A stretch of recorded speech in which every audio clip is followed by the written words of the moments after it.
Sou Janaína Quintal e estou aqui para mais um vídeo. Hoje a gente gostaria de falar sobre um reino muito especial. Nesse reino, todas as pessoas viviam felizes, tudo era bom, todas as pessoas se sentiam amadas, queridas, era um reino muito, muito, muito feliz. Até um dia em que a madrasta resolveu se olhar no espelho e, olhando no espelho, se percebeu e queria então se sentir mais especial que os outros, melhor que os outros, mais orgulhosa. E então ela olhou para o espelho e perguntou: Espelho, espelho meu, existe neste reino alguém mais linda do que eu? E o espelho então, que até então tinha ficado imóvel, vem com aquela cara horrenda, uma voz gutural: Sim, neste reino existe Branca de Neve. Naquele momento se instala o caos, aquilo vira uma loucura, a mulher dá uma surtada, ela resolve matar o objeto que tira a beleza total dela de todas as outras, que é a Branca de Neve, contrata o caçador para matar, para arrancar o coração, porque só matar não basta, tem que ter a prova, e aí o reino vira um caos e aquilo tudo fica terrível. E aí a pergunta que a gente tem que se fazer: o que está acontecendo na sua vida que está fazendo ela ficar um caos? A pergunta que você tem feito exatamente é qual? O que tem te sacudido e o que tem saído dentro de você para as outras pessoas? Porque o caos, ele se instala quando a gente em algum momento sentiu que deveria fazer uma pergunta cuja resposta a gente não estaria pronto para viver. Então, na história da Branca de Neve, a gente vê que aquela mulher que era considerada belíssima, aquela mulher que era linda e que podia ter Branca de Neve tão bonita ou mais, ela decide se transformar numa bruxa que faz maldade, que faz o terror, destrói o casamento que ela tinha, destrói o reino, destrói as alegrias, destrói tudo ao redor.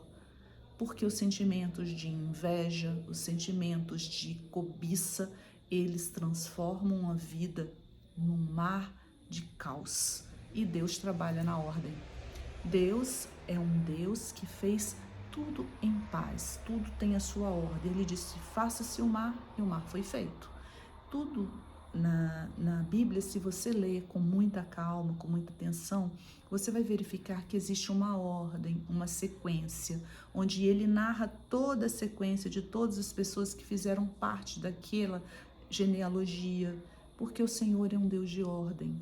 Então, quando às vezes a gente olha e encontra pessoas que você vê a casa, tá aquele caos, roupa para todo lado, bagunça, louça suja na pia, e você encontra aquela bagunça toda, observa que a cabeça daquela pessoa, os sentimentos daquela pessoa estão tão bagunçados quanto a vida dela está ao redor.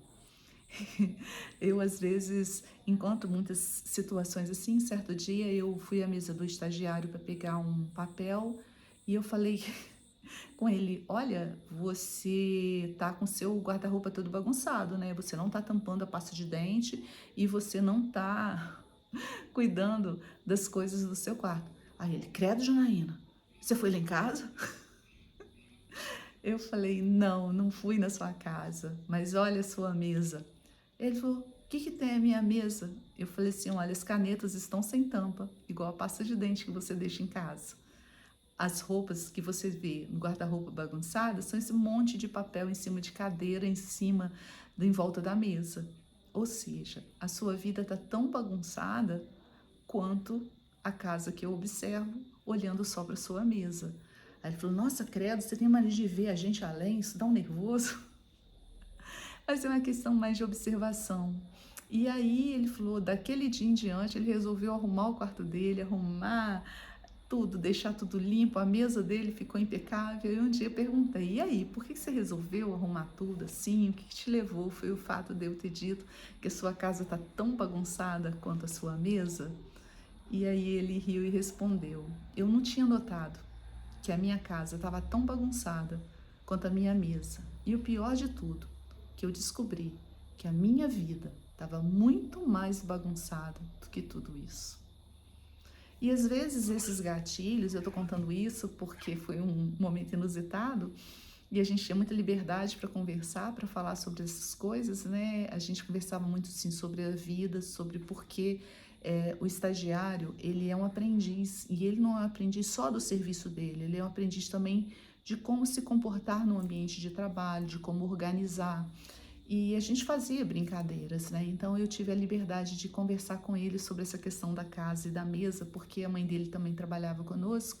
E quando ele começou a arrumar a casa e arrumar e tampar a pasta de dente, e fazer tudo, ela falou assim: gente, eu tinha que ter deixado ele com você mais tempo. Nossa, que libertação! Aquele quarto tá sempre limpo agora. O quarto tá todo arrumado. Ele resolveu mudar de vida. Às vezes um pequeno gatilho, às vezes um pequeno toque pode acordar uma pessoa de uma vida toda errada. Isso que a gente faz sobre o autoconhecimento, ele traz pra gente uma alegria muito grande de ver que a vida do outro pode ser transformada para melhor. Ela pode ser trazida por uma qualidade superior de vida do que ela anda levando. E essas questões que a gente coloca sobre a bagunça, sobre a disciplina, por que que a gente tem que organizar os nossos pensamentos? Porque são pequenas caixas que ficam ali. E para nossa memória, isso ajuda. Quando você busca, como se você jogasse no computador aquela pergunta, ela já vai na caixinha e já tira. Muitas vezes a sua memória não vai funcionar porque ela tem que guardar muita informação desnecessária. A bagunça, eu quero pegar a blusa verde e tá aquele guarda-roupa assim, você vai achar sua blusa verde que horas? Você vai planejar que horas? Tem gente que às vezes vai viajar em cima da hora e ainda não arrumou a mala. Tá procrastinando com aquela mala sem arrumar. Tá procrastinando com aquele documento. Tem situações em que a pessoa entrega um projeto no último dia. Ela está entregando aquele projeto no apagar das luzes. Eu, conversando com um colega um dia, ele perdeu um projeto por causa de minutos depois, porque ele errou a data da entrega. Mas ele tinha um prazo anterior para entregar, mas ele deixou para o último momento. E o que a gente pergunta e que a gente vê é que isso causa muita ansiedade, isso causa muita dificuldade na vida, no dia a dia. Se você aprende a se organizar, você organiza o seu cérebro, você organiza a sua vida, você organiza os seus sentimentos, e isso torna muito mais fácil de viver. Vidas bagunçadas, elas são difíceis de serem gerenciadas, elas são difíceis de ajudar. É difícil você conviver com uma pessoa que perde tudo, uma pessoa que não consegue encontrar nada e que você precisa ensinar o foco, entendeu? Em que a gente, às vezes, na terapia, a gente coloca a pessoa para aprender a ter foco, para ensinar onde guardar, como fazer, e a gente consegue, elas param de perder as coisas, elas param de deixar as coisas nos lugares que elas não lembram. Eu tinha uma paciente que ela perdia tudo. E a partir do momento que a gente fez a terapia, que ela aprendeu a focar nos objetos, ela parou de perder e a vida dela ganhou muito mais qualidade. Hoje a vida dela é totalmente saudável e diferente. Emocionalmente saudável, você sabe lidar com as questões quando elas se apresentam. Como as gavetas do seu cérebro estão todas organizadas, quando determinado assunto acontece, não fica aquele turbilhão tentando lembrar o que fazer. Ele já vai naquela caixinha e já retira ali a resposta. E isso ajuda tanto no dia a dia, como em provas, como nos estudos, como às vezes quando você quer falar em público, quando você vai se organizando, tudo entra nos lugares certos. Por isso que a disciplina é muito importante. Uma pessoa, por exemplo, que quer emagrecer, ela quer emagrecer e ela fica na luta com a alimentação. Ela fica na luta com a alimentação, só que ela faz uma espécie de compensação. Eu hoje tive um dia horrível, então eu vou comer. E aí ela se olha no espelho, eu engordei, porque eu tive um dia horrível e porque eu comi. E já que eu já tive um dia horrível, comi, já engordei, eu vou comer de novo. Aí quando chega num outro limite que chegou o peso acima, ela fica triste, arrasada, chateada e não vê que aquilo, se tivesse uma disciplina colocada ali, não, eu comi hoje, amanhã e depois eu não vou comer da mesma forma, porque haverá uma compensação orgânica e tá tudo bem. E daí que a solução está no momento em que a gente decide na nossa vida a ponderar, em que a gente decide ter uma vida realista no sentido de que aquilo que eu faço tem uma consequência. As minhas decisões têm consequência. e indecisões mais ainda.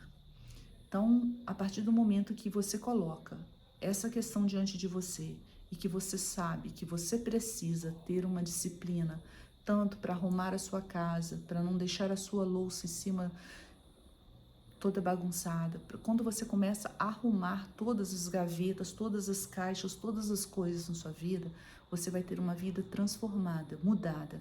E qual é a forma que você vai fazer para que isso dê certo, para que você consiga fazer com que esse momento ele seja muito mais produtivo?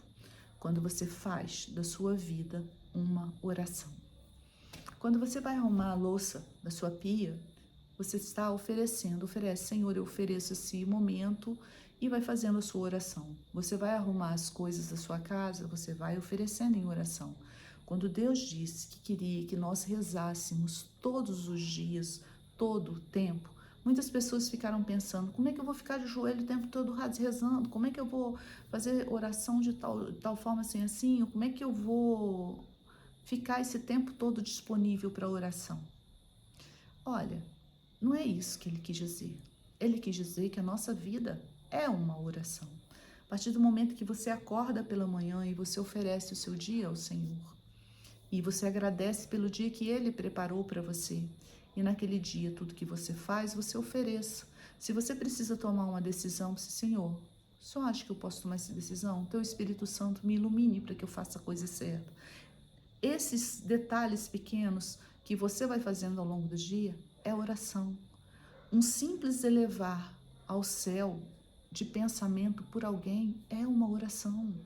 A oração é tudo aquilo que você coloca o amor de Deus nas atitudes do dia a dia. Então, quando chegar ao fim do dia, você fez oração todo o seu dia.